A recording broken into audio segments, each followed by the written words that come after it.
Gracias a quienes se están conectando. Ya tenemos varias gente conocida por acá. Vamos a dar un chancecito para hacer algunos anuncios parroquiales. Este mes está lleno de actividad por una situación que se generó y que todos conocemos, la entrada en vigencia del sistema Tribut CR.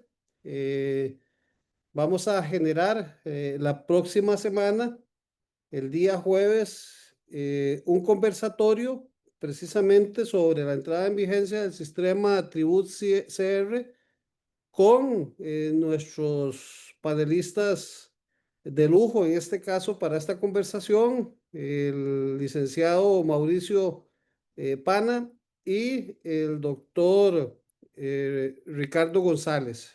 Como saben, don Mauricio Pana no solamente es abogado asociado, sino que también es contador público y don Ricardo González, pues es especialista en el área tributaria. Entonces, vamos a tener este conversatorio para generar y sacar algunas dudas que tenemos en relación con el sistema Tribut CR, que ya la gente pues está comentando y está generando algunas conversaciones. Hoy también empezamos a realizar la publicación del Congreso denominado Control Difuso de Convencionalidad, que se llevará a cabo el 7 de agosto en el auditorio de la Corte Interamericana de Derechos Humanos. Es un evento de alta calidad con ponentes nacionales e internacionales. Este va a ser un evento con aforo presencial, teniendo un poco de prioridad los asociados. Vamos a tener también transmisión e inscripción virtual. Se va a realizar el 7 de agosto en el auditorio de la Corte Interamericana de Derechos Humanos. Control difuso de convencionalidad de 1:30 de la tarde a 6 de la tarde. Vamos a tener 3 mesas de discusión, temas sobre el control difuso de convencionalidad. Una en donde el director jurídico de la Corte Interamericana de Derechos Humanos hará una presentación y como invitado internacional especial el doctor Jesús Martínez Garnelo, que es magistrado de la Corte Suprema de Justicia del Estado de Guerrero, México. Tenemos una mesa de la aplicación del control de convencionalidad en los procesos de familia, en donde va a estar don Ricardo González, va a estar don Boris Molina y Astrid Orjuela de la Corte Interamericana de Derechos Humanos. Y tenemos una mesa de discusión sobre el control de convencionalidad en los procesos penales, en donde tendremos a la licenciada Rosaura Chinchilla Calderón, va a estar el licenciado el doctor Andrés Pérez González, va a estar un abogado de la defensa pública y este servidor que va a acompañar esa mesa de discusión. Es un evento pues de alta calidad, es pocos los eventos que se realizan en el auditorio de la Corte Interamericana de Derechos Humanos y se nos ha dado la posibilidad por parte de la Secretaría de la Corte y de la Presidencia el poder realizar por medio de la Asociación Internacional de Profesionales en Derecho este evento. Tenemos el 20 de agosto un conversatorio sobre el recurso de habeas corpus. Normalmente hemos conversado del recurso de amparo y el recurso de inconstitucionalidad y se nos ha quedado ubicar y hablar un poco del recurso de habeas corpus. Tenemos también un ponente de alta calidad para este evento. La próxima semana o el día 29, en 15 días más bien, tendremos un conversatorio sobre la valoración del testigo único en los delitos de abuso sexual, un trabajo que presentó el doctor Andrés Pérez en la maestría de la Universidad de Girona, y que ha tenido una alta calificación y que es un tema en el que conversaremos con él algunos aspectos que serán de importancia tener a vista. Y el 12 de agosto tendremos una charla, un conversatorio sobre los aspectos prácticos del proceso de violencia doméstica. La idea es que poco a poco vayamos cubriendo diferentes temas de interés, no solamente para los estudiantes y las personas profesionales que siempre nos acompañan en la asociación, sino que para todos los que nos escuchan en las diferentes redes. A todos agradecerles el estar con nosotros. Sabemos que poco a poco se nos van a ir conectando y hoy día le toca la moderación a la licenciada Adriana Sosa Ondoy, quien va a tener a cargo la moderación de este evento, va a estar verificando la situación en el chat sobre las preguntas que se van a realizar y va a quedar a cargo específicamente de la presentación de don Luis y del asunto propio del conversatorio que vamos a tener por acá. Yo los voy a dejar en el conversatorio y al final me vuelvo a instalar para efectos de terminar con el proceso. Agradecerle al doctor Luis Ortiz Zamora el que haya aceptado esta invitación. Sabemos que su tiempo, no solamente profesional, sino que laboral, es corto, pero es importante el poder traer estos temas a colación, las medidas cautelares en el proceso contencioso administrativo. De alguna manera, casi que todos los que estamos involucrados en el derecho, de alguna forma, en algún momento tenemos que acudir al proceso contencioso administrativo y normalmente la forma en que iniciamos un proceso es precisamente instando medidas cautelares, sean de carácter provisionalísima o medidas cautelares que se presentan dentro del mismo proceso.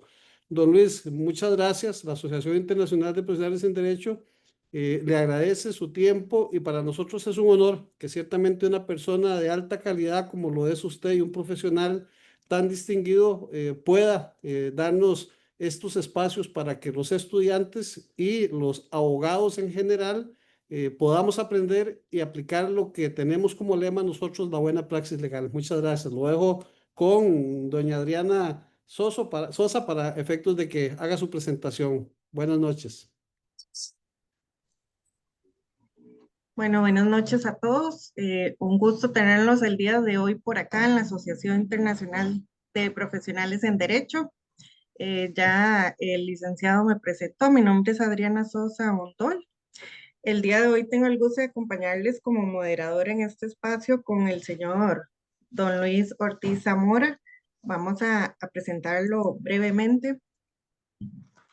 Él es socio de la firma BLP, donde lidera las prácticas de derecho público, contratación administrativa y regulación económica, energía, infraestructura, telecomunicaciones, destacando además en litigios y arbitrajes.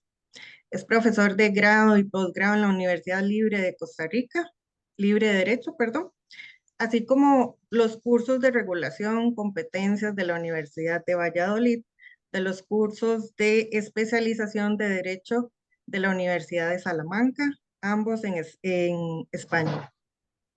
Es autor de varios libros y artículos publicados en revistas jurídicas especializadas. Además es miembro del Foro Internacional de Derecho Administrativo, en sus siglas FIDA, y del Instituto Internacional de Derecho Administrativo, IDA. Además, es expresidente de la Asociación Iberoamericana de Regulación, entre otros. Conferencista nacional e internacional, hoy día colaborador de la capacitación de la Asociación Internacional de Profesionales en Derecho. Le damos la bienvenida a esta importante exposición. Muchísimas gracias, doña Adriana, y buenas tardes a todos y todas las los que están conectados, a don Rafael también, el agradecimiento. El honor es mío y no puedo sino comenzar con un reconocimiento a la Asociación Internacional de Profesionales en Derecho. Eh, Gracias al impulso de ustedes que desinteresadamente llevan el conocimiento y la discusión, creo que Costa Rica ha tenido una oleada en los últimos años. Creo que lo trajo la pandemia, la posibilidad de hacer webinars, pero que haya todos los que podamos, porque antes no discutíamos, no analizábamos y el derecho así no mejora. Entonces, lo primero que quiero decir es un reconocimiento a la asociación, a don Rafael, a doña Adriana y todos los que hacen posible estos webinars de parte de la Asociación Internacional. Comienzo con algo que dijo don Rafael. quizás el primer acercamiento de muchos de los que nos acompañan el día de hoy con el derecho administrativo haya sido a través de una medida cautelar. Dicen mis colegas de la oficina, que no hacen derecho administrativo, que el derecho público en general es como un mal necesario y que yo soy un mal necesario también, porque estamos en todo lado. Y ya vieron ustedes que en las prácticas en que yo me manejo, sí, pues sí, efectivamente, el derecho público está en todo lado. Nacemos con un acto administrativo, que es la certificación de nacimiento, y termina nuestra vida con otro acto administrativo, que es con la certificación de defunción. Pero además, incluso antes de haber nacido, nuestras madres fueron a un hospital público de la Caja Costarricense de Seguro Social, que se rige por el derecho administrativo, que es una administración pública, o en un hospital privado que es regulado, intervenido por autoridades públicas. Y todavía cuando morimos, la fosa es un bien público municipal o si no, uno privado, pero con autorización del Estado. Entonces el derecho administrativo está en todo. Y vamos a ver que parte de la importancia que tienen las medidas cautelares es justamente ese, que el derecho administrativo no lo encontramos, queriéndolo o no, en prácticamente todas las áreas de nuestra vida. Voy a comenzar ahí bien, ¿ven bien? ¿Se ve, doña Adriana?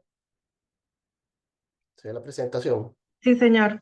Sí, bueno, perfecto. Entonces, hoy yo no quiero hablarles a ustedes de la instrumentalidad y los presupuestos, que esto lo pueden leer ustedes en las sentencias, que hay muchas del Tribunal Contencioso Administrativo o de la Sala Constitucional, sino justamente como dice el título, ir de la teoría a la práctica. Pero la teoría sí que es muy importante y en esas sentencias nunca hemos visto la teoría llevada hasta la práctica con consejos prácticos y problemas reales que son con los que voy a terminar. Dice un autor homónimo mío, Luis A. Ortiz Álvarez, que escribió un libro que se lo recomiendo de una vez, que se llama La protección cautelar en el contencioso administrativo, que en el derecho administrativo, tal como sucede con las estrellas en el firmamento, hay temas que tienen un brillo particular. Y precisamente el tema de la protección cautelar en el contencioso es una de esas instituciones cuya luz y destellos captan de manera especial la atención de cualquier observador jurídico. De hecho, dice, a nivel mundial, las medidas cautelares quizás han pasado a ser el capítulo más importante, el alma, el centro del universo de la nueva justicia administrativa. Y sin duda es así. Comencemos por cuál es su fundamento, a dónde nacen las medidas cautelares. Si bien algunos doctrinarios sin mucha base dicen que tiene sus primeras manifestaciones en el derecho romano, bueno, siempre es bueno en el derecho, si decimos que comenzó en el derecho romano, todo el mundo nos va a creer, pero yo pongo muy en duda que en el derecho romano existieran verdaderamente las medidas cautelares.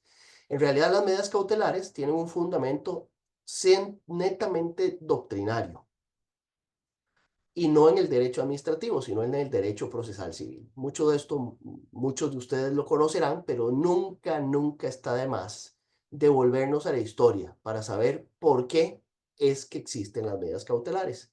Y el primero que hay que nombrar siempre es a Giuseppe Chiovenda.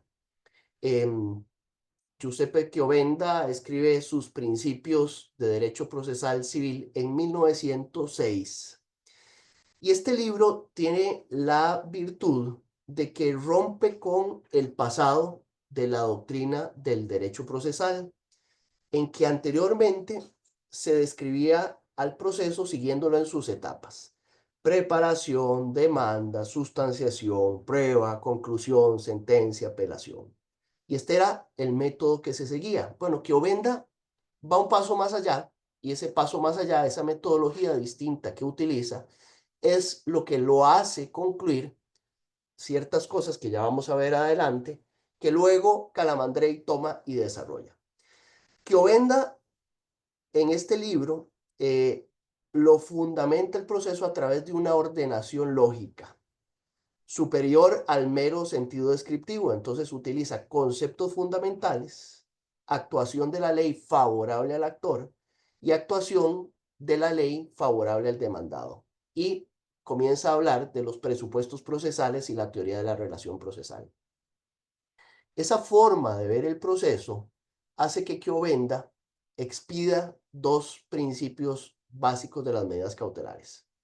El primero, establecido en este libro, es que el proceso tiene que garantizar a quien tenga derecho y dentro de lo posible prácticamente todo y justo lo que el mismo tiene derecho a conseguir. Además, la muy famosa y célebre expresión de que la necesidad del proceso para obtener la razón no debe convertirse en daño para el que tiene la razón. No fue solamente Chiovenda, también tenemos a Agostino Diana. Vean, noten ustedes que era la doctrina procesal italiana que luego germina en la revista trimestral de Derecho Procesal que comienza a publicarse en 1936. Ahí germinan, digamos, todas estas ideas y se convierten en legislación. Pero para los que nos gusta la historia, Agostino Diana en 1909 escribe las medidas conservativas internas. Si leen ustedes la doctrina o los votos o sentencias del Tribunal Contencioso Administrativo, se van a encontrar que Piero Calamandrei es el más citado. Escribe en 1935 su libro Providencias Cautelares, que precisamente está dedicado a su maestro, Giuseppe Chiovenda. ¿Qué lo separaba a Calamandrei de Giuseppe Chiovenda? Bueno, me atrevería a decir que Giuseppe Chiovenda, precisamente por esa forma de ver al proceso como algo muy favorable a la parte, creía en medidas aseguradoras. Y las medidas aseguradoras eran un tipo de medidas cautelares que tenían por objeto asegurar a quien él podía visualizar que tenía la razón desde el inicio y asegurarle su resultado. Esto separó un poco a Chiovenda, que era un poco más liberal, y entonces Chiovenda deja eso de lado, pero sí que las medidas cautelares las explota y las desarrolla muchísimo. Y Chiovenda nos plantea varios principios importantísimos que siguen hoy vigentes. La lentitud del proceso hace que las sentencias estén destinadas a llegar tarde, decía, como el medicamento lentamente elaborado que se administra a un enfermo muerto. Y definía las medidas cautelares, bueno, como el conjunto de las medidas con las que se establece temporalmente a la espera de que a través del proceso ordinario sea formulada la decisión definitiva. Una relación controvertida de la incertidumbre de la cual, si esta perdura hasta la emanación de la disposición definitiva, podrían derivar daños irreparables por una de las partes. De ahí nace la famosísima frase, justitia retardata, justitia denegata. Además de la doctrina, tenemos antecedentes en el derecho comparado. En el derecho inglés se utilizaban los contempt of court y los injunctions. Estos derivaron en los interlocutory injunctions y hoy en los interim relief injunctions o precautionary measures. Es importante ver hacia atrás porque el derecho inglés, como ustedes saben, no tiene una jurisdicción contenciosa administrativa. Sin embargo, el contempt of court y las injunctions sí que tienen muchísimos años hacia atrás. El contempt of court se utilizaba para la parte, para traer a la parte renuente o rebelde, y los injunctions sí que desde aquel momento servían como medidas de suspensión. Noten ustedes que de ahí saltamos históricamente al contencioso administrativo francés. Es decir, ya llevamos más de un siglo de que los italianos, los procesalistas italianos, habían comenzado a hablar de las medidas cautelares y el contencioso administrativo francés apenas en 1953 legisla al respecto. Mediante el decreto del 30 de septiembre de 1953, incluye dentro del proceso administrativo los referés administratifs y el sursis execution, que básicamente el sursis à exécution es la medida cautelar típica y tradicional de la suspensión del acto administrativo, que era el que nosotros conocíamos con la vieja ley reguladora. El contencioso francés, a partir de los 80, tiene una renovación e incluye dentro de esas medidas cautelares, ahora sí, una medida cautelar más elaborada, que es el referé provisión, dentro del Consejo de Estado establece una especie de cuerpo de magistrados que puedan ver, juez administrativo de urgencia le llama, y permite las medidas cautelares de contenido positivo. Es decir, ya no solamente aquello de que teníamos un acto, la obligación de la parte del justiciable de impugnar ese acto, del acto preleable, y entonces una suspensión, sino que ya va más allá desde 1988 con medidas de contenido positivo. Y en el 2000 legisla sobre el referé expertise. Y el referé expertise, que nosotros no tenemos nada, de una vez les adelanto aquí, sin haber llegado todavía al Código Procesal Contencioso Administrativo, no tenemos nada que envidiarle a esto. Y el referé expertise incluso hay algún antecedente, por lo menos con la ley reguladora. ¿Qué es el referé expertise? Bueno, es una medida cautelar que está sujeta a una opinión o a un seguimiento de una persona experta, por ejemplo, en materia ambiental. España tiene su primer atisbo de medidas cautelares en un reglamento de 1870, ahí está mal, en 1870, en donde el reglamento del Ministerio de Gobernación establecía que las órdenes dadas por el ministerio en los expedientes particulares se habrán de ejecutar inmediatamente, no pudiendo suspenderse sus efectos, sino cuando fuesen reclamadas en la vía contenciosa administrativa y pudiera su ejecución causar perjuicios a los intereses públicos o daño irreparable a los particulares.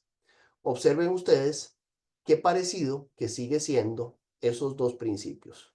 Daño irreparable a los particulares, pero también balance o ponderación de intereses con los intereses públicos.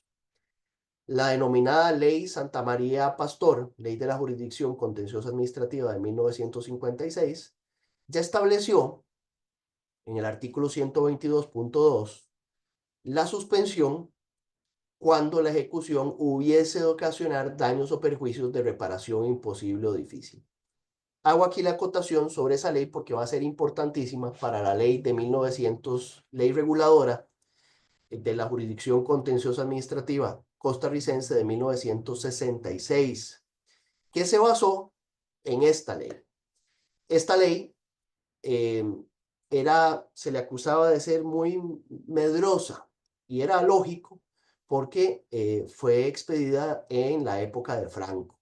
Y entonces nuestra ley reguladora de la Jurisdicción Contenciosa Administrativa, que nace de la tesis doctoral de don Gonzalo Retana Sandí, se basó muchísimo en esta ley, de manera tal que la ley de nosotros de 1966, a pesar de que ya había sido reformado el artículo 49 de la Constitución Política en 1963 y había hecho una jurisdicción contenciosa, había regulado una jurisdicción contenciosa amplísima, donde se podían controlar actos discrecionales e incluso inactividades. Bueno, la ley reguladora nuestra fue bastante tímida por esta resabio que tenía de haber sido tomada o haber tomado como base la ley Santa María Paredes de 1956 española, dictada durante la tiranía franquista.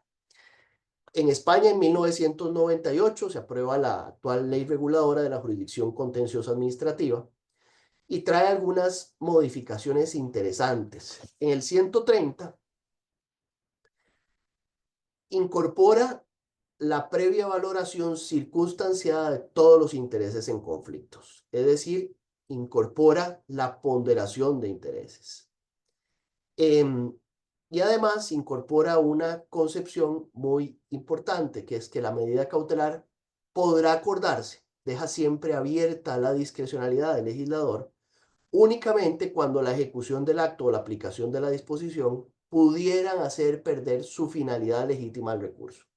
¿Qué quiere decir con esto? bueno, un poco lo que quiere decir nuestro Código Procesal Contencioso Administrativo cuando habla de la situación aducida. Y remontémonos a Calamandrei. ¿Qué decía Calamandrei? Bueno, es que el proceso no debe convertirse en un castigo para quien probablemente tenga la razón.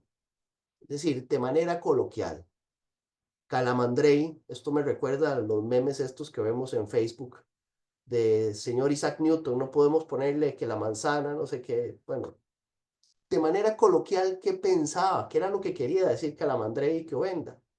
Bueno, que las sentencias no deben ser para enmarcarlas en la sala de la casa y decir qué bonita la sentencia, gané, pero ya mi casa me la demolieron, el bosque fue talado, mi empresa la tuve que cerrar, tuve que despedir a todos mis empleados, entré en cesación de pagos o quiebras o cualquier otra cosa que ustedes se puedan imaginar. Es decir, aquellos que el dinero no puede comprar mediante una indemnización. Y establece un segundo criterio que también nuestro código establece, que es que la medida cautelar puede denegarse cuando de esta pudiera seguirse perturbación grave de los intereses generales o de terceros que el juez o tribunal ponderará en forma circunstanciada. En el derecho costarricense no he encontrado yo que existiera, aunque hay resabios de jurisdicción contenciosa, es decir, la jurisdicción contenciosa no podemos decir que inició con la ley reguladora, sino que ya había resabios. Bueno, sí que el incidente de suspensión o las medidas cautelares en materia contenciosa al menos, parece que inicia con la ley reguladora del 66, en donde el famoso 91, que yo me sabía de memoria, estableció que la interposición de la demanda no le impide a la administración ejecutar el acto o disposición impugnada, salvo que el tribunal acordare a instancia del demandante la suspensión. Vean ustedes que la medida cautelar se encasillaba únicamente a la suspensión. Esto tiene una razón de ser. En la ley reguladora vieja partíamos del acto impugnable, es decir, lo que la doctrina del Consejo de Estado llamaba el acto prealable. Primero teníamos que ir a la administración para que la administración dictara un acto y contra ese acto teníamos que agotar la vía administrativa. De manera que era hasta cierto punto lógico en ese entendimiento que se tenía de la jurisdicción contenciosa que la única medida cautelar que estaba prevista legislativamente fuera la suspensión de ese acto administrativo. Si el contencioso administrativo contiene, bueno, el contencioso administrativo anula y la única medida cautelar que podía haber era la suspensión. Luego, hacia el final de la ley, de la vigencia de la ley reguladora, algunos jueces valientes se atrevieron a dictar algún referé expertise, al que me voy a referir después, que no era propiamente una suspensión pura y dura, y hasta medidas positivas. No muchas, pero las hubo.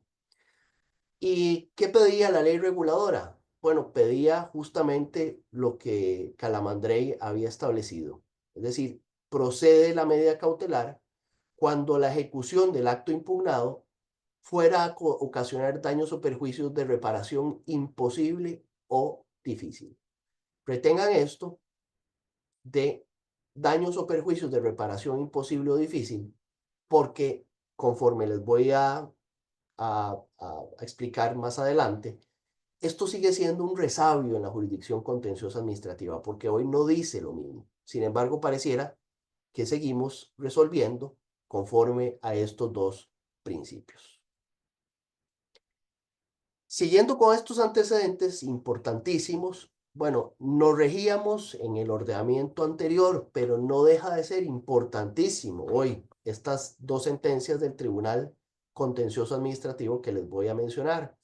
La sentencia número 402-95 de la sección primera del Tribunal Superior Contencioso Administrativo. ¿Cuál era el eje de la medida cautelar? Bueno, el eje de las medidas cautelares era el periculum in mora. Es decir, yo tenía que demostrar que si el proceso avanzaba y tardaba los 9, 8, 10, en ocasiones hasta 20 años que iba a tardar, había un peligro en esa demora.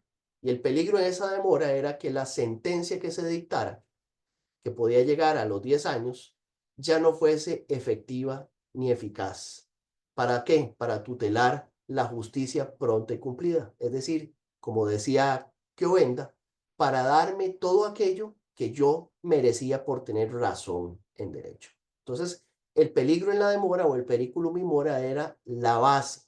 Volviendo a lo que decía el 66, vean ustedes que decía, procederá esta cuando la ejecución hubiere de ocasionar daños o perjuicios de reparación imposible o difícil. Entonces, nos basábamos prácticamente que en un todo en el periculum in mora, con algunas anotaciones que ya voy a hacer. Y definía esta sentencia, el periculum in mora, como el temor razonable y objetivamente fundado de la parte actora de que la situación jurídica sustancial aducida resulte seriamente dañada o perjudicada de forma grave e irreparable durante el transcurso del tiempo necesario para dictar la sentencia principal. Luego la 205/99 fue un pasito más allá. Dijo lo mismo, citó a Calamandrei, pero quizás lo que me interesa es este segundo párrafo, donde adelantó un poco cuál iba a ser lo que nuestro actual Código Procesal Contencioso Administrativo entiende. Dijo esta sentencia, el daño difícil o imposible de reparación ha de entenderse no en el sentido de que sea irresarcible, sino irreversible, pues los daños leves o fácilmente reversibles en su totalidad no pueden servir al efecto. Y por el contrario existen daños que, aunque resarcibles, no son necesariamente reversibles. La irreparabilidad no es equiparable a la irresarcibilidad, pues quien solicita la tutela cautelar quiere que el bien tutelado permanezca íntegro y no que se le asegure una indemnización. ¿Por qué esta jurisprudencia reaccionó tan fuertemente? Bueno, porque era común, era tópico común en las sentencias que las personas reclamaran, por ejemplo, que iban a tener que cerrar su negocio por un acto por una multa impuesta por la administración aduanera o por un cierre de negocios, y entonces la Procuraduría o las administraciones se defendían diciendo que la administración o el Estado es solvente por naturaleza. Entonces, que no importaba, que el proceso podía seguir los 10, 15, 20 años, 8 años, que al final la persona, el justiciable, iba a tener sus daños y perjuicios asegurados, porque el Estado ni las administraciones públicas iban a quebrar. Esto era muy común de que lo utilizara la administración como defensa y que los tribunales de justicia compraran esa idea. Y entonces, si no era básicamente de vida o muerte el tema, no se cogían las medidas cautelares. Entonces, esta sentencia, la 205/99, es una reacción, un cambio de paradigma en este sentido. No interpretemos lo que decía el artículo 91 como una irresarcibilidad, sino que interpretémoslo como una irreversibilidad. Es decir, un bosque primario probablemente tenga un valor, pero si el bosque primario lo cortan, ya no hay vuelta atrás. Una casa puede ser indemnizada si hay una orden de demolición errónea del Ministerio de Salud, pero ¿quién va a devolver el daño moral, el daño psicológico y todos esos daños que son irreversibles? No irreparables, sino irreversibles. Otro pasito más adelante lo da la Sala Constitucional en la resolución 2005-6224, en donde establece que el derecho a la tutela cautelar es un derecho fundamental. Y entonces, con base en esta sentencia, hoy en día es jurídicamente cuestionable el hecho de que un tema tan de moda como la resolución bancaria, por ejemplo, establezca que las sentencias, perdón, las resoluciones que dicta el CONACYF en materia de resolución o intervención de entidades financieras no puede ser suspendida por los tribunales de justicia. Eso no ha sido sujeto de acción de inconstitucionalidad, pero yo con todo respeto considero, y así lo hice saber en el momento en que se aprobó esa ley, que con base en esta jurisprudencia, no es posible que el legislador a portas establezca que un acto administrativo o una conducta administrativa más ampliamente del todo no pueda ser objeto de una medida cautelar de suspensión. No, porque existe un derecho fundamental. Y ese derecho fundamental implica no solo un derecho del justiciable de solicitar la medida cautelar, sino un deber del juez de que si se cumplen con los presupuestos, el juez deba otorgar la medida cautelar. Y bien dice la Sala Constitucional aquí, el núcleo esencial es, 1, que el otorgamiento de una medida cautelar no depende exclusivamente del libre y prudente arbitrio o discrecionalidad judicial, que el legislador ordinario no puede negar, limitar, restringir o condicionar tal derecho. Entonces, este es un salto dialéctico que da la Sala Constitucional. Bien, llegados a este punto, volvamos la vista atrás. ¿Por qué son, bueno, yo me atrevo a decirlo sin ambajes? Quizás los penalistas dirán que es en derecho penal, quizás los civilistas que es en derecho civil, pero yo sí me atrevo a decir sin ambajes que para mí las medidas cautelares tienen su importancia máxima en el contencioso administrativo. ¿Por qué digo eso? Bueno, porque a diferencia de todos los demás ordenamientos jurídicos y procesos judiciales, solamente en el contencioso administrativo, el administrado o el justiciable comienza perdiendo el partido mínimo 5-0. ¿Y por qué digo que empieza perdiendo el partido 5-0? Bueno, porque la administración tiene potestades exorbitantes del derecho común. Y entonces, para comenzar, se rige por el principio de autotutela, que le permite declarar ante sí y por sí mismo el derecho aplicable. Entonces, no tiene que ir a un juicio para que un juez declare el derecho y le diga que tiene la razón. Si la administración decide que esta pantalla que estamos viendo aquí es amarilla, les mando verde para no tener ningún verde, y así lo pone en una resolución administrativa, bueno, esa resolución administrativa es derecho aplicable hasta tanto esa misma administración no diga lo contrario o un juez contencioso administrativo después de un proceso de conocimiento larguísimo diga lo contrario. Segundo,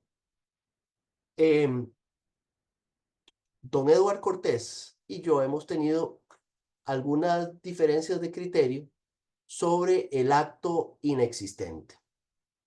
Y preparando esta presentación, y por eso es que lo menciono, porque nunca hemos tenido la oportunidad de dialogar sobre eso. Preparando esta presentación, pensé mucho en su tesis. Don Eduardo es fiel creyente del acto inexistente. Yo, por el contrario, no considero que exista el acto inexistente, o por lo menos que no sea importante. ¿Por qué digo que no es importante? Bueno, porque como funciona la administración, y esto mis colegas que no hacen derecho administrativo se quedan perplejos, pero la verdad es esa, es que, como les decía con este ejemplo, la administración puede ser totalmente arbitraria, incurrir en desviación, exceso de poder y dictar un acto abiertamente ilegal y decir que esta pantalla es verde y que con base en ese presupuesto que él determina, ese motivo que él determinó, aunque sea absolutamente falso, sancionarme a mí por hacer presentaciones con una pantalla verde, con una multa o mi sanción como abogado litigante por 1 año. ¿Puede hacerlo? Sí, porque además del principio de autotutela, sus actos tienen presunción de validez. Y eso lo que significa es que mientras la misma administración no los anule o un juez contencioso administrativo no los anule, son válidos y eficaces. Ya luego, si un juez a los 10 años determina que hubo una nulidad absoluta, se devolverá, hará una nulidad, una anulación de ese acto de manera retroactiva, y lo que pasó no tiene efecto jurídico y habrá que deshacerlo de alguna forma. Pero mientras tanto, el acto, por más inexistente, por más ilegal que sea, surte efectos y se presume válido. Pero además es ejecutivo y ejecutorio. Entonces no basta con que la administración declara el derecho, sino que además lo puede ejecutar por propia mano o con la ayuda de la fuerza pública. Entonces imaginemos que el Ministerio de Salud el día de mañana se le ocurre que a un negocio no está cumpliendo con las normas de seguridad y sanitarias mínimas y le notifica una orden sanitaria. Y la orden sanitaria, no, peor aún, que tiene las bases, un caso real, vayámonos a un caso real. La mayoría aquí recordará el terremoto de Limón de 1991. Luego de ese terremoto había un hotel famosísimo en Limón Centro, en donde el Ministerio de Salud llegó y le dictó una orden sanitaria de demolición. Ese juicio se ganó muchísimos años después, casi 12 años después, porque no se daban los presupuestos de hecho y de derecho ni técnicos para ordenar la demolición. ¿El hotel se tuvo que demoler? Sí, se tuvo que demoler. Entonces, vean ustedes por qué digo yo que las medidas cautelares en el contencioso administrativo quizás son donde más importancia tienen, a pesar de que Kyovenda y Calamandrei ni siquiera se imaginaban, porque no existía el derecho administrativo, por lo menos estaban en pañales todavía. Entonces, el administrado siempre empieza jugando el partido perdiendo 5-0, porque tiene que vencer un acto administrativo, tiene que anular ese acto administrativo que ya declaró el derecho y que además lo puede ejecutar. Entonces dice Oliver Dugrip, en un libro muy interesante que se llama La urgencia en el contencioso administrativo, que en el derecho público, en efecto, los inconvenientes de la lentitud son particularmente graves, porque a pesar de recurrir ante el juez, la situación de las partes está marcada por un sello de desigualdad. El poder público sigue beneficiándose de sus prerrogativas exorbitantes del derecho común, por lo que normalmente el tiempo perjudica esencialmente al administrado, que tiene que volver. El administrado o el justiciable va al contencioso para equiparar otra vez la relación.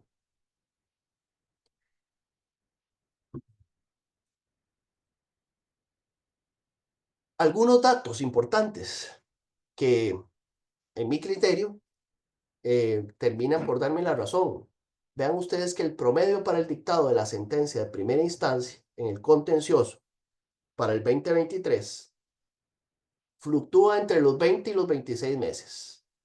Y la casación, que ya logró bajar 3 meses porque estuvo hasta en 28 meses, en el 2023 está tardando 25 meses y 2 semanas. Es decir, que en el mejor de los casos, un contencioso va a tardar con sentencia para el juicio de conocimiento 45 meses y 2 semanas. A lo cual agréguenle ustedes que ejecutar las sentencias en el contencioso son todavía más complicadas que en las demás sedes. ¿Por qué? Porque a pesar de que se puede embargar ciertos bienes, bueno, tienen que ser bienes patrimoniales, difícil de conseguir. Hay que agotar varias vías que incorporen, si es el pago de un daño, de daños y perjuicios, tienen que incorporarlo en el presupuesto. Si no incorporan el presupuesto, se les puede paralizar el presupuesto, luego vienen multas y luego el juez hasta puede sustituir al funcionario. Pero para llegar a ese momento, fácilmente podemos tardar 2, 3 años más a partir de que la sala primera ya nos dio la razón. Entonces, decía Alejandro Nieto que tanto tardan los juicios contenciosos que en lugar de pan se entrega una piedra. Y esa piedra puede ser un tema patrimonial, una indemnización, pero también pueden ser casos tan graves como la suspensión en el ejercicio de una profesión, como la resolución de un contrato, como la caducidad de una concesión, como el cierre de un negocio o como la demolición de una vivienda.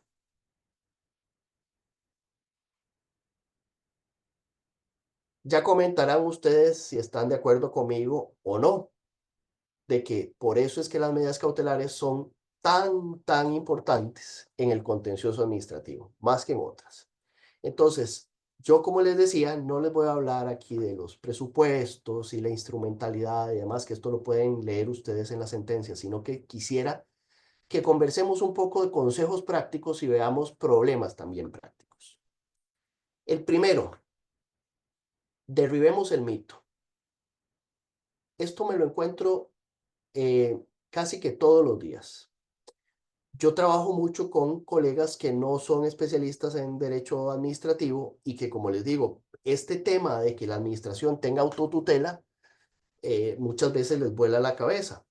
Eh, y después dicen que porque los administrativistas somos un poco más loquitos de la cuenta. Bueno, es que tenemos que luchar contra el poder y tenemos que luchar a veces contra la arbitrariedad. A veces defendemos a la administración, pero normalmente luchamos contra la arbitrariedad y vivimos esas injusticias. Entonces, el primer mito que hay que derribar es que no importa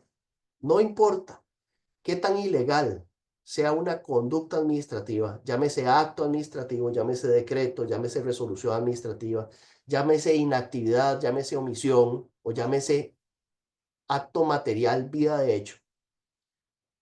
La ilegalidad no es, ni siquiera hay que verla cuando uno prepara una medida cautelar. Y este es un consejo muy bueno. No piense en la legalidad del acto administrativo, de la conducta administrativa que eventualmente va a impugnar. Porque en el momento en que ustedes piensan al redactar una cautelar en el fondo del asunto, pierden el foco. Y quieranlo o no, se van a meter demasiado en el tema. Vean ustedes que el Código Procesal Contencioso Administrativo lo que exige es que no sea temeraria. Es decir, en non malum iuris. Ya pasamos un gradito más. Antes se exigía un fumus boni iuris, en donde un juez, mediante la sumaria cognitio, sin prueba que evacuar, y a veces hasta en 24 horas, tiene que ver si el tema no es una barrabasada, básicamente. Si no es que estoy impugnando un acto administrativo de hace 10 años, en donde evidentemente puede haber caducidad. Temas así muy evidentes. Entonces, primer consejo práctico, cuando vayan a hacer una cautelar, ni siquiera piensen en el tema de fondo. Déjenlo de último para su escrito. ¿Qué preguntas claves son las que yo me tengo que hacer, cuando soy un abogado litigante y se me presenta un tema de una posible medida cautelar?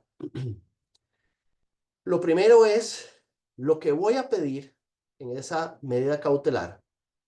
Y todo es un ejercicio, el consejo práctico, digamos, aquí deberíamos ponerle consejo práctico, imaginación, porque estamos haciendo una prognosis de lo que podría suceder. Entonces, yo tengo que imaginarme, sin haber presentado todavía la demanda y sin ni siquiera haberla preparado, si lo que voy a pedir en la medida cautelar es funcional e instrumental a la pretensión de fondo que probablemente podría estar haciendo en 6 meses, 8 meses, un año. Todavía no me estoy preocupando por la pretensión de fondo. Entonces, esto es lo primero. Va a ser funcional e instrumental. Hay que imaginarse que la medida cautelar es como un satélite girando alrededor de un planeta. Ese satélite tiene que tener relación directa con el planeta, porque si el satélite se sale de órbita, entonces ya es un proceso nuevo. La cautelar es un proceso, pero hace parte de otro proceso. Gira alrededor de ese planeta que es el proceso de conocimiento que yo eventualmente voy a interponer si es que estoy presentando la medida cautelar de forma antecausa. Segundo, y quizás lo más importante, es, puedo demostrar que si no me otorgan la medida cautelar, se van a producir daños o perjuicios graves, actuales o potenciales de la situación aducida. Eso es, yo lo explico que yo diría que esto tiene un 80%, es un 80% de la medida cautelar. Puedo demostrar, lo puedo demostrar realmente, que se va a producir esos daños o perjuicios graves, actuales o potenciales de la situación aducida. Esos daños graves, que es el error común que yo encuentro, es que las personas y los abogados litigantes piensan que por la ilegalidad misma entonces se genera un daño. Y no tiene nada que ver. Como les digo, puede ser absolutamente ilegal, que eso no hace que un juez me otorgue la medida cautelar. ¿Y por qué no hace que un juez me otorgue una medida cautelar? Bueno, volvamos aquí para entender bien esto. ¿Por qué la administración tiene, por qué el derecho administrativo se centra en el principio de autotutela y de presunción de validez del acto administrativo? Saben ustedes que el derecho administrativo nace con el paso de la monarquía o el antiguo régimen a el Estado de Derecho. Eso implica que entonces la administración pública hereda de la vieja monarquía esos poderes. ¿Por qué? Porque los antiguos revolucionarios franceses se dieron cuenta que no podían vivir con leyes generales en donde nadie interviniera, no necesitaban una administración pública. Y eso lo propulsó Napoleón con sus prefectos, con sus alcaldes, con obras de infraestructura, obras públicas y demás. Entonces, la administración tiene prerrogativas del derecho común porque personifica el poder que antes tenía la monarquía, pero ahora es un poder objetivizado y legalizado, que persigue ya no el interés particular del monarca, sino el interés público.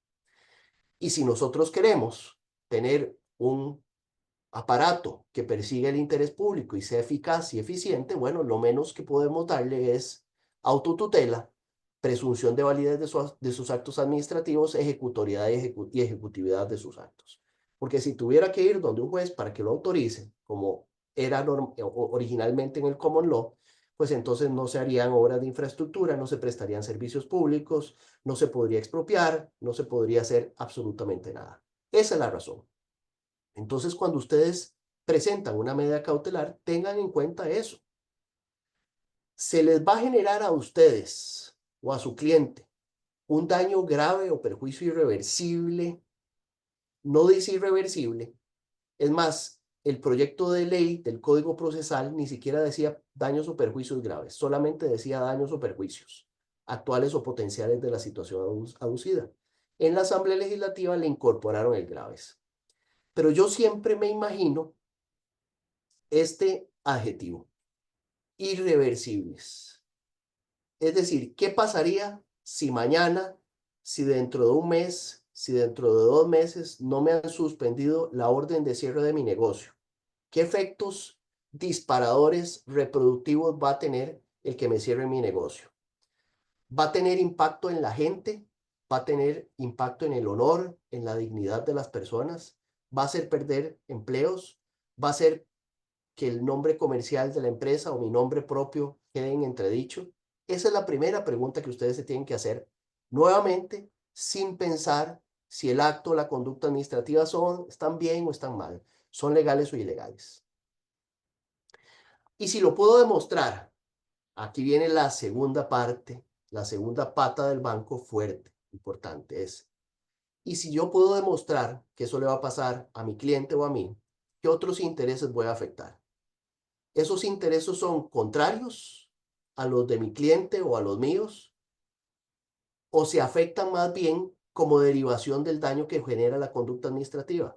Es decir, son más bien derechos o situaciones de intereses de terceros e incluso del interés público que se va a ver afectado con ocasión de que me ejecuten a mí la conducta administrativa. Entonces, esta ponderación de intereses, que es la segunda parte más importante, que yo diría vale un 15, un 18% de una medida cautelar, hasta un 25% a veces, es, bueno, muy bien, le vamos a suspender esa conducta o vamos a coger la medida cautelar para proteger el interés del justiciable. Pero, ¿qué pasa con la administración que cumple con el interés público? le estamos afectando el cumplimiento del interés público. Hay intereses de terceros que van a quedar afectados. Entonces, una medida cautelar perfecta es aquella donde yo puedo demostrar que mi interés se ve afectado de manera irreversible, grave, y dos, que si el juez acoge mi medida cautelar, más bien mantiene, mantiene la situación que tenían los demás intereses que estaban funcionando bien y no los afecta. Es decir, que si no tengo que cerrar mi empresa, bueno, voy a mantener a los 100 empleados y de esos 100 empleados van a poder seguir pagando su hipoteca, sus prendas, llevando a sus hijos al colegio. Que el interés público también de alguna forma se va a ver beneficiado porque yo voy a seguir pagando impuestos, generando empleo, y que además no hay una afectación al interés público porque no es que me están acusando de que cometí un delito o que estoy haciendo prácticas monopolísticas que afectan el interés público, sino que es algo que es solucionable o por lo menos que no es urgente de ser ejecutado. Consejos prácticos. Seguimos. Cuidado con la regla de los 15 días. Yo parto aquí, y lo decía don Rafael al inicio, que el primer contacto que tienen los abogados litigantes, digamos que no viven en este mundo normalmente, es una medida cautelar. Y la medida cautelar siempre nosotros la pensamos ante causam y además la pensamos provisionalísima. Eso significa que primero la presentamos, esperamos a ver si nos la otorgan, y si nos la otorgan, la regla de los 15 días es que una vez que me la han otorgado, aunque sea de manera provisionalísima, no se jueguen el chance, porque ha habido interpretaciones disvariantes del contencioso. Si me la otorgan de manera provisionalísima, en los 15 días siguientes presenten la demanda principal. Y ahora sí, pensemos en todas las nulidades, los vicios del acto administrativo, de la conducta administrativa, todo lo demás. Pero no se duerman en los laureles con esos 15 días. Aspectos problemáticos que me he enfrentado como litigante. Bueno, la práctica de alegar incompetencia de las administraciones públicas. Por dicha, aunque creo que no está suficientemente socializado el tema, pero por dicha ya hay sentencias de Sala Primera y del mismo Tribunal Contencioso donde han establecido que en las medidas cautelares no es el momento para analizar ni resolver una incompetencia, porque las administraciones públicas se habían encontrado una veta de oro en donde si no se acogía de manera provisionalísima la medida cautelar y les daban audiencia, entonces interponían la excepción de incompetencia. Ante eso, el juez se ve obligado a resolver primero la incompetencia y si la rechaza, entonces las administraciones se mostraban inconformes si el asunto iba a Sala Primera. Entonces, una medida cautelar urgentísima terminaba durando 1 año y medio, 2 años para ser resuelta. Como les digo, hay 2 sentencias por lo menos que les puedo dar aquí mención, si me dan un segundo. Sala Primera es la resolución 00047-2011 del 20 de enero del 2011 y también esta es más reciente, la resolución 013-84 del 2022. Que dice que una eventual incompetencia no debe suspender el conocimiento de la medida cautelar, la cual requiere una respuesta pronta. Importantísimo esto para los que se enfrenten con esas estrategias procesales de los litigantes de la administración.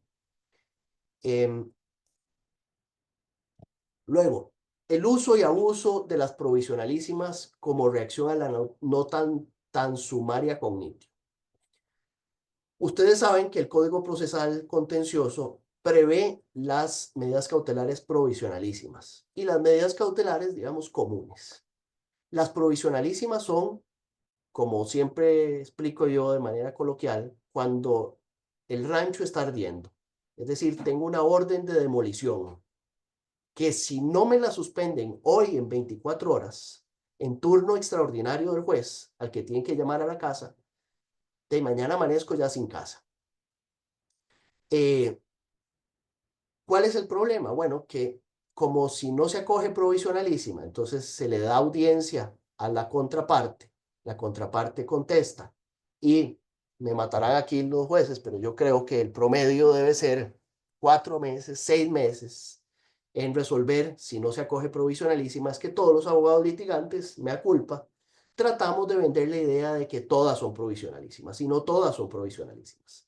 Las provisionalísimas fueron hechas para esos casos urgentísimos, donde un juez en 24 horas, quizás medio dormido, porque hasta lo pueden llamar a las 11 de la noche, dice esto, lo suspendo mientras escucho a la otra parte. El problema, como les digo, es que entonces las medidas cautelares comunes se han convertido, se han ordinariado, diría yo, en donde tardan 6 meses en ser resueltas. Entonces, todos los litigantes abusamos de las provisionalísimas. Otro problema es la exigencia de demostrar el daño ya generado. Les decía yo que hay un lastre todavía en nuestra judicatura de resolver con base en lo que aprendimos de la ley reguladora de la jurisdicción contenciosa administrativa y seguir hablando del daño de imposible reparación o del daño irreversible. Cuando hoy el Código Procesal Contencioso Administrativo utiliza otros conceptos por una razón. Hoy utiliza daño o perjuicio grave, actual o potencial, de la situación aducida.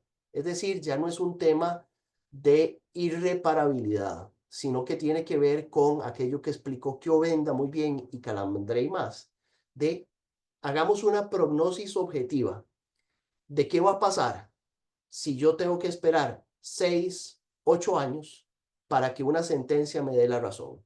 Efectivamente, va a haber tutela judicial efectiva o va a ser una sentencia para que el justiciable la enmarque y la ponga en la sala de su casa para que recuerde con odio y con amor a su abogado porque le tardó 8 años en resolverle algo, pero que de manera práctica, que es lo que el justiciable busca, una tutela judicial efectiva, no va a servir para nada. Bueno, esto sigue en la jurisdicción contenciosa administrativa, no de manera general, pero sí encontramos muchos criterios en donde el juez pide, bueno, pero demuéstreme, imaginemos que es el cierre de un negocio que tiene un mes de estar cerrado y lo cerraron durante 2 años. Entonces el juez no pide una proyección financiera de qué es lo que va a pasar si me cierran 2 meses, 2 años, sino que exige un daño irreversible, prácticamente como que va a quebrar porque pasó un mes cerrado. Eso es imposible. Por eso es que el código habla de daños inmediatos o potenciales. Otro problema o vicio, diría yo, son las contracautelas como regla en materia de cobros. Cuando es una multa muy cuantiosa, cuando es el cobro de tributos, cuando son cuotas obrero-patronales, de manera automática el contencioso exige una contracautela y además ya tiene establecido un porcentaje. Esto, en mi opinión, humilde y respetuosa, puede generar un trato desigual. Recuerden ustedes que el principio de igualdad es tratar a los iguales de manera igual y a los desiguales de manera desigual. No es lo mismo una empresa que vende alimentos enlatados para la gente que tiene bajos recursos y que es una empresa que no tiene utilidades, a una empresa que sí tiene utilidades y viene e impugna un cobro tributario. No puede ser lo mismo una contracautela de un 25% de la deuda para uno o para el otro.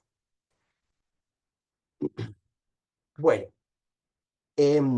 creo que con eso les dejo las ideas anotadas para que ustedes opinen y hagan comentarios y preguntas, que creo que es lo que puede resultar más bonito en este momento. Muchísimas gracias.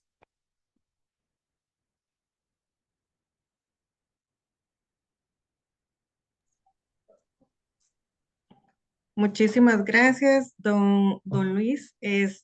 Creo que por acá tenemos un par de preguntitas. Dice don Pablo Mata, ¿el derecho de petición ante la administración se interpone ante la Sala Constitucional o el contencioso administrativo? ¿Cuánto tarda ese proceso? ¿En cuánto tiempo se resuelve por violado el derecho de petición ante la administración? El derecho de petición, hasta donde sé porque podría haber cambiado. Derecho de petición puro y simple, el que es de 10 días lo sigue conociendo la sala, pero el que es por justicia pronta y cumplida, que son reclamos ya de fondo, los conoce el contencioso a través del amparo de legalidad, que fue creación pretoriana de la sala. ¿Cuánto tarda un amparo de legalidad? Un amparo de legalidad le puede tardar 3 meses por lo menos para que un juez le diga a la administración que ya probablemente duró 2 meses sin contestarle, que le tiene que contestar. Es decir, 6 meses para lograr que le conteste. Y que le diga que no, probablemente. Muy bien, por acá también tenemos este comentario y pregunta. ¿Qué acción puede realizar la administración si se acoge la medida cautelar provisionalísima y el administrado no presenta la demanda en 15 días correspondientes? Y astutamente, como el acto administrativo se paraliza, a los varios meses vuelve a solicitar lo que se pretendía inicialmente, por lo cual se dictó el acto administrativo. Si no se presentó la demanda principal, para acudir el fondo en vía ordinaria. Bueno, en los 15 días, de manera oficiosa, se levanta la medida cautelar. Si usted a los 15 días no presentó el proceso de conocimiento, la medida cautelar provisionalísima o ya definitiva, también se levanta. ¿Puede volverla a presentar? Sí, siempre y cuando esté dentro de los plazos de caducidad o prescripción en el caso tributario y civil de Hacienda, pero si está dentro del año, puede volver a presentar la medida cautelar provisionalísima. Don Rafael, ¿quería hacer alguna intervención? Estaba con el lente oscuro. A hacerle ver a las personas que están conectadas que si alguien quiere hacer alguna consulta en vivo, le pedimos a nuestra colaboradora que abra el micrófono y que nos levante la mano. Don Luis, una situación. ¿Usted podría explicarnos brevemente cómo conformamos nosotros esa medida cautelar, o sea, de manera sencilla, o sea, esa estructura que tiene en relación con lo que venías conversando para nosotros poder tratar de tener ese éxito cuando creemos que es una medida o cuando tenemos los presupuestos para una medida provisionalísima? ¿Cuál es la recomendación suya en relación con la estructura que tiene que tener esa medida? Perfecto, muy buena pregunta, don Rafael. Cada jurista tiene su librillo, ¿verdad? Mi librillo es el siguiente. Yo inicio una medida cautelar no con los hechos ni con el derecho de fondo, menos con el derecho de fondo, sino inicio con un resumen ejecutivo de la justificación de la medida cautelar. Es decir, ¿por qué en este caso hay un daño grave de la situación aducida y por qué no se afectan, o más bien se afectan, por qué no se afectan intereses de terceros o del interés público si me otorgan la medida cautelar? ¿O por qué más bien se afecta el interés público del interés de terceros si no me acogen la medida cautelar? Siempre inicio eso con un resumen ejecutivo que se llama justificación de la medida cautelar. Ahí es donde usted tiene que captar la atención del juez que diga, ah, carajo, sí, esto es grave, hay un tema grave, lo tengo que resolver rápido y ahora sí, veamos si viene con prueba. Una medida cautelar debería bastarse con esa justificación y la prueba. Por aquí hacen una pregunta, don Douglas Fernando, que dice, ¿cómo se prueba el periculum in mora sin caer en afirmaciones genéricas? Es que precisamente ese es el tema. El periculum in mora no puede ser de afirmaciones genéricas, salvo casos de la experiencia normal como un despido de un funcionario público, ¿verdad? No es necesario probar que el despido de un funcionario público después de 10 años de trabajar en un lugar y estando casado y con hijos va a generar un daño grave. Pero eso no es la normalidad de las cosas. La normalidad es que hay que demostrar que se va a generar ese daño grave. Entonces, el peor error en que uno puede caer es tratar de demostrar el periculum in mora con afirmaciones genéricas. Entonces, una medida cautelar debería bastarse con esa justificación inicial donde yo le digo al juez, mire, el daño grave, el acto o la conducta administrativa es esta, esto tiene las siguientes derivaciones, me genera estos daños y además en la ponderación de intereses, yo más bien le estoy haciendo un favor a mis empleados, a mis proveedores, a la municipalidad a la que le voy a dejar de pagar impuesto de patente, al fisco al que le voy a dejar de pagar impuestos, a la seguridad social, a la que le voy a dejar de pagar cargas sociales si tengo que cerrar mi empresa, por ejemplo. Y luego una sección de hechos o antecedentes, que no son ni siquiera hechos, sino antecedentes. Luego vuelvo otra vez a hablar sobre el daño grave y de ponderación de intereses, y dejo de último el tema de fondo, que es un requisito, pero como les digo, es que no sea temerario, es decir, yo no me tengo que explayar 10 páginas de temas de ataque de legalidad.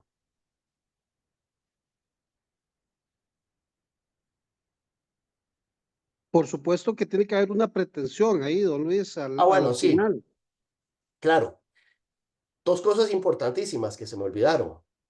Prueba, prueba y prueba. Eh, Salvo estos casos donde básicamente la jurisprudencia ha dicho que el despido de un funcionario público es tangible o es evidente el daño grave, entonces una sección muy importante es la prueba, muy bien pensada, planillas de trabajadores, proyecciones financieras de qué va a pasar, esto es muy importante cuando hay cierre de empresas o cobros de tributos o cobros de multas, que un experto financiero me tome una foto de la empresa en marcha hoy en día y cómo la voy a afectar si la cierro o si le tengo que extraer el pago de una multa inmediata de 200 millones de dólares o el pago de tributo de eso o el cierre por 15 días. ¿Cómo me va a afectar? A hacer una proyección mental, que el financiero haga una proyección mental con la ayuda del abogado, de decirle, bueno, si esta es mi empresa en marcha y yo de un día para otro le quito, le como un bocado, ¿cómo se afecta? ¿Cómo afecto a los proveedores? ¿Les voy a poder pagar? ¿Les voy a poder pagar a mis trabajadores o voy a tener que despedir trabajadores? ¿Voy a poder pagar mis deudas? ¿Me va a ejecutar garantías? ¿Voy a poder pagar impuestos municipales o no? Entonces, la prueba es siempre fundamental en una medida cautelar. Y la pretensión, olvidarse, aunque esto es lo normal, olvidarse de que solamente puede ser una suspensión de un acto administrativo, no. El Código Procesal es abierto. Usted puede pedir medidas positivas, es decir, que la administración haga algo, siempre y cuando no sea un adelanto de la sentencia. Es decir, que en la medida cautelar no se me otorgue el 100% de lo que yo estaría pidiendo en la sentencia de fondo. Pero sí puede haber una medida cautelar provisional positiva. O incluso pueden haber medidas cautelares, que son las que hablaba al inicio, que llaman los franceses el referé expertise. Imaginemos ahora que está tan de moda la gentrificación y proyectos y demás. Imaginemos que se cierra un proyecto, que la CETENA cierra un proyecto o SINAC, porque considera que hay un humedal. Y yo puedo presentar una medida cautelar en donde nombro un regente ambiental que le esté enviando reportes al juez contencioso administrativo cada 15 días, en donde hace mediciones de que no hay un humedal, de que se vinieron las lluvias fuertes y no hay humedal.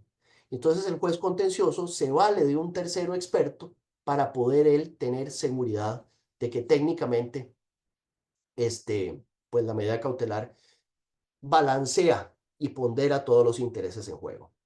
Eso es lo que les puedo decir sobre la pretensión, de que no se encasillen en que era la vieja suspensión de acto administrativo. No, es más amplio. Todo lo que ustedes se puedan imaginar dentro de la provisionalidad e instrumentalidad. Adriana, Eh, hay otras preguntas. sí, creo que vamos a ver, el licenciado Douglas Herrera quiere hacer intervención. Tiene la mano levantada. No sé si le podemos dar el espacio con el micrófono, por favor. Vamos a ver si nos conectan el micrófono. ¿Me escuchan? Sí. Listo, sí. Sí, señor. Sí, yo creo que ya el licenciado contestó una que era cómo se puede ver película de moda sin caer en afirmaciones genéricas. Y la primera, la que más me interesaría, era qué diferencia hay entre el Fomus Boni Iuris y una sentencia anticipada, si hay alguna diferencia con respecto a eso. Es muy buena pregunta. y precisamente por eso es que no hay que enfrascarse mucho en el fumus boni iuris o hoy non malum iuris. Todos los litigantes y sobre todo nuestros clientes creen que cuando ven el caso y están convencidos es facilísimo para cualquier otro. Y entonces que un juez va a leer nuestro escrito y va a decir, tiene toda la razón. Y no es así, no es así. Entonces, un juez, al resolver una medida cautelar, nunca dice, tiene razón o probablemente tiene la razón. Nada más dice, mire, cumple con el criterio de no temeridad. Son argumentos serios. Punto. Eso es todo lo que tiene que decir. Ahora, hay una tesis, un principio que la sección segunda, si mal no recuerdo, del contencioso ha aplicado y es el principio de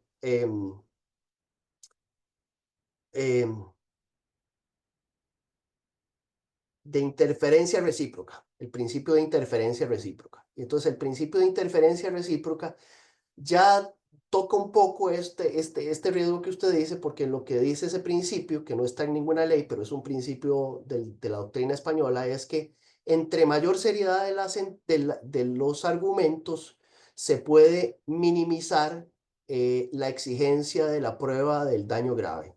Entonces, si yo tengo una vía de hecho, por ejemplo, que sería lo más evidente, llegaron y me demolieron mi casa, la municipalidad, sin siquiera notificarme nada. Bueno, hay un fundamento de derecho fuerte que un juez no puede decidir todavía si es válido o no, pero eso podría, bajo este principio, amilanar la exigencia que tenga el tribunal de que yo le pruebe daños graves.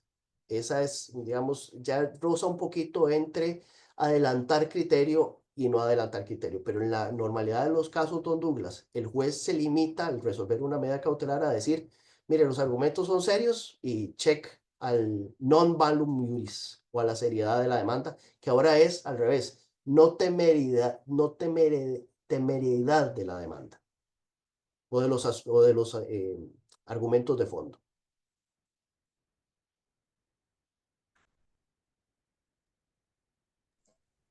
Muchas Muy bien, gracias. muchas gracias. Tenemos una última pregunta.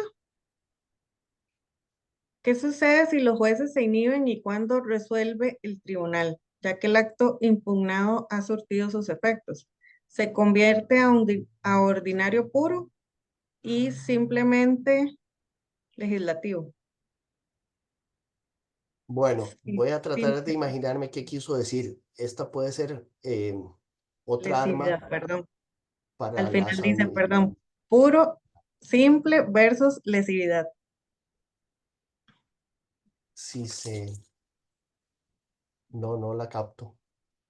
No sé si le pueden abrir el micrófono, tal vez para que la haga viva voz, porque no capto cuál es el sentido de la pregunta.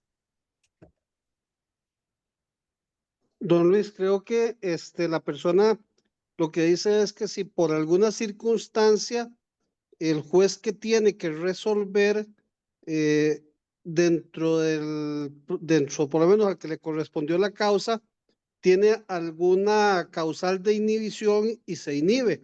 Entonces, como tiene que generarse esta situación de la inhibitoria que él presenta, ¿qué sucede en ese caso? ¿O el juez automáticamente traslada el expediente a otro juez para que resuelva? Es una muy buena pregunta y aquí voy a contestarles con base en esto que ha resuelto Sala Primera sobre la incompetencia, porque lo más importante de una medida cautelar es dar justicia pronta y cumplida. Si ya mientras yo me recusaron y leo el informe y resuelven si tenía causal de recusación o no, ya me demolieron la casa, ya no tiene sentido. Yo en este caso, siendo juez, haría esto segundo que usted dice, que es trasladar el expediente inmediatamente, precisamente porque no es un proceso de conocimiento. Ya después, si me toca el proceso de conocimiento, seguiremos las formalidades y rituales de una recusación. Pero ante eso, es trasladar el expediente para que otro juez inmediatamente pueda resolver. Es lo más importante en una cautelar. Don Luis, ahora que usted habló de los 15 días y que dejó entrever de que habían algunos criterios diversos en relación con que si se presentaba o no se presentaba, o si se había presentado la medida y el Estado presentó la apelación,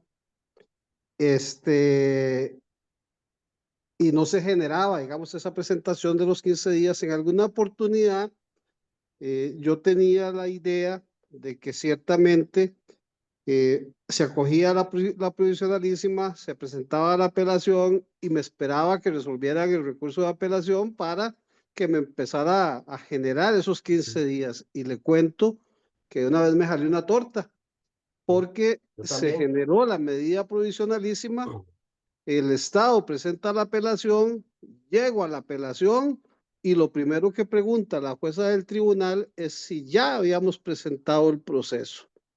Y como no presentamos el proceso, pues ahí automáticamente declaró sin Debate. lugar la medida provisionalísima porque no había proceso. ¿Por qué se generó ese cambio? Porque ciertamente en algún momento se daba o todavía existe esa duda. Yo sé que usted me dice ahora, estos 15 días son santa palabra, mejor. Así es. Originalmente, en el 2008-2009, se entendía que los 15 días corrían a partir de que la medida cautelar era definitiva. Es decir, que se había acogido ya con audiencia o sin apelación o había sido definitivamente acogida en apelación. Y luego el cambio de criterio es, tan pronto se le otorga, aunque sea de manera provisionalísima, comienzan a correr los 15 días. Entonces, para no correr ningún riesgo, mejor si la cogen provisionalísima, comiencen a preparar la demanda. Tienen 3 semanas.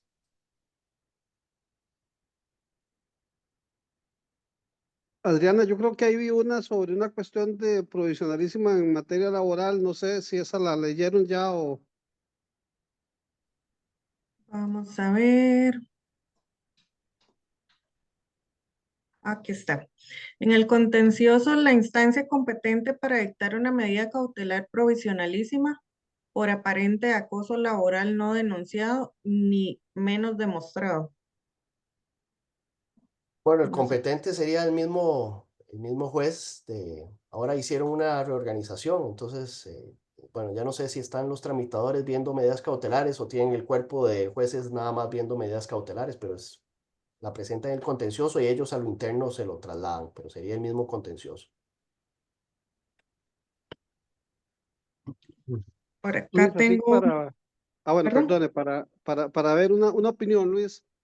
Ujú. Se supone que en materia laboral se creó una jurisdicción especial para atender procesos laborales en materia pública y materia privada. Hemos estado teniendo la situación de que en procesos que se presentan en el juzgado de trabajo que tengan que ver con el Estado y en donde ciertamente la mayoría de esos procesos, lo que uno tramita laboralmente es la nulidad del procedimiento administrativo que se hizo. Y casi que en todos los procesos la Procuraduría presenta excepción de incompetencia y el juez laboral se declara incompetente y va para el contencioso. Si teníamos esa jurisdicción especial laboral, ¿qué opina usted? O sea, ¿por qué tenemos que llevarlo a la vía contenciosa cuando la realidad es que se creó ese proceso para ver asuntos? Y ciertamente el Estado normalmente o nosotros en las instancias laborales lo que vamos a ver son nulidades, violación al debido proceso y eso era lo que se veía antes en el contencioso laboral y quedamos igual. Sí, bueno, como usted sabe, don Rafael, voto de la Sala Constitucional básicamente parte de que cuando hay nulidad del acto administrativo, el único que puede anularlo es la jurisdicción contenciosa administrativa, con base en el 49. Antes, en algún momento estuvo claro que si era un funcionario público, podía ir por la vía contenciosa administrativa. Si iba a atacar el acto administrativo desde el punto de vista de elementos del acto administrativo, es decir, nulidades, y que se iba a pedir extremos laborales, con base en el Código de Trabajo, podía ir a la vía laboral. Yo pienso que esa solución estaba muy bien, estaba muy bien. Le permitía al trabajador escoger la vía. Si quería, en aquellos tiempos había suspensión de acto administrativo, entonces iba al contencioso si quería suspensión de acto administrativo, si quería que se resolviera más rápido, iba al laboral a pedir extremos laborales. Yo creo que estaba mejor antes. Ese voto todavía genera confusión de qué fue lo que quiso decir la sala, si sí, si no, si se puede hacer esta división completa o no. E incluso a lo interno del contencioso no hay claridad porque algunos se declaran incompetentes, otros no. Igual con la caja. Entonces yo pienso que antes estaba bien solventado el tema. Adri, Parece que teníamos a la persona que quería hacer la pregunta de forma más directa. No sé si le Bueno, damos el perfecto. espacio con el micrófono.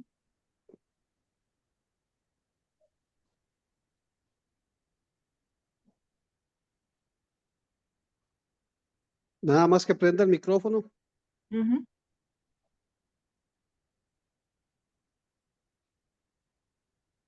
Tiene el micrófono apagado.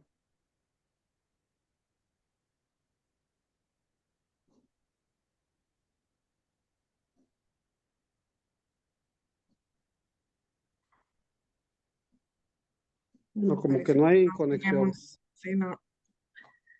Vamos a ver, por acá tenía Ah, otra dice pregunta. que ya vieron que ya se dio la respuesta por parte de don Luis. Sí. Oh, Ah, bueno, perfecto. perfecto.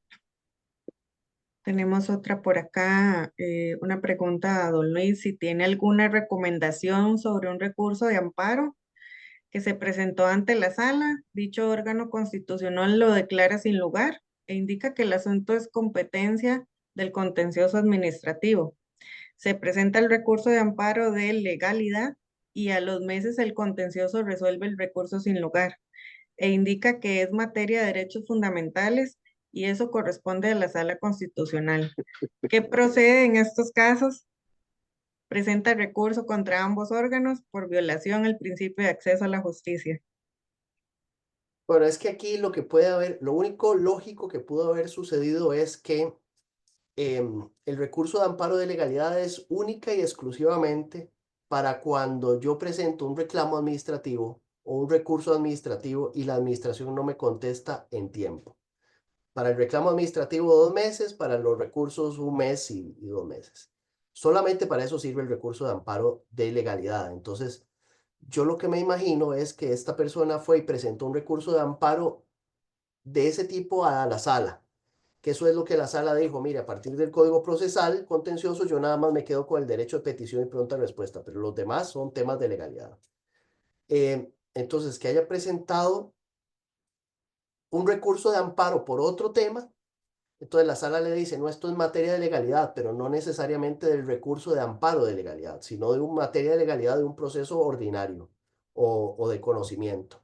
Y lo planteó como un recurso de amparo de legalidad. Entonces el contencioso, lo único lógico que podría haber sido es que diga: mire, el recurso de amparo de legalidad es solamente cuando a mí me reclaman que no le han contestado en tiempo y forma un reclamo o un recurso administrativo. Si es otro tema, vaya al contencioso ordinario o de conocimiento. Eso es lo único que lógicamente podría haber pasado. Sí, hay que tener cuidado porque hay muchas ocasiones en que nosotros recurrimos ante la sala constitucional pensando que el derecho que se está violentando es un derecho de amparo o un derecho que está amparado por nuestra constitución, y la sala pues en muchas ocasiones, en un gran porcentaje, nos viene a decir que el reclamo no es de amparo, sino que es de resolución propia de alguna cuestión que tiene que verse a nivel del contencioso. Entonces ahí lo que tenemos que tener claridad es en qué es la pretensión o qué es lo que nosotros estamos considerando que se nos vulneró, para efectos de poder verificar a nivel del proceso contencioso qué es lo que pasa. Efectivamente, don Luis es claro en decir que a veces, como nosotros presentamos el recurso de amparo y la sala nos dice que es materia del contencioso, tenemos el error de titular ese reclamo ante el contencioso como un como un amparo de legalidad, De cuando en legalidad. realidad podría ser más bien un proceso de conocimiento lo que se Ujú. estaba generando. Entonces de ahí puede venir esa interpretación también. Creo que estamos, Adriana, ¿verdad? Sí, señor, esas serían todas las preguntas. Don Luis, agradecerle. A Tuvimos ustedes.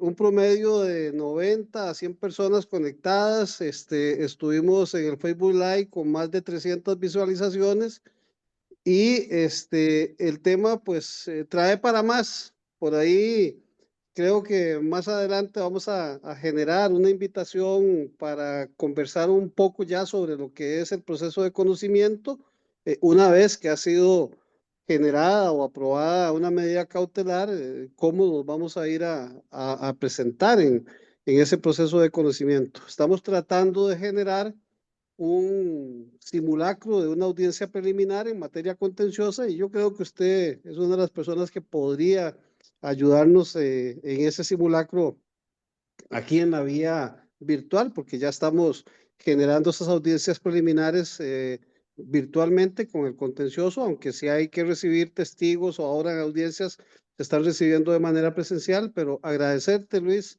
el que hayas tomado el tiempo para ayudarnos a poner un poco de dudas y especialmente en esta parte práctica de consejos prácticos y de TICs, que es lo que nosotros ciertamente agradecemos.